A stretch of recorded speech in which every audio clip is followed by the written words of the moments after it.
Hair cut பண்றதுக்காக வந்தேன். Parlour name வந்து பாத்தீங்கன்னா புனிதா பார்லர் இன் குமாரபாளையம். நான் வந்து டிபிஓ பண்றதுக்காக வந்தேன். ரொம்பவே அழகா ஹேர் கட் பண்ணிருக்காங்க. அண்ட் அவங்க ரொம்ப நல்லா பேசுவாங்க கூட. ஸோ ரொம்ப நல்லாவே கஸ்டமர் சர்வீஸ் தான் ரொம்ப சூப்பரா இருக்கு. And this is my look.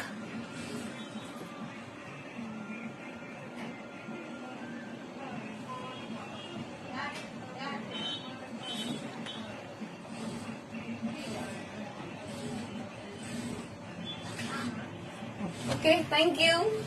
எப்படி கேட்கறோமோ அதே மாதிரி கட் பண்ணி விடுறாங்க.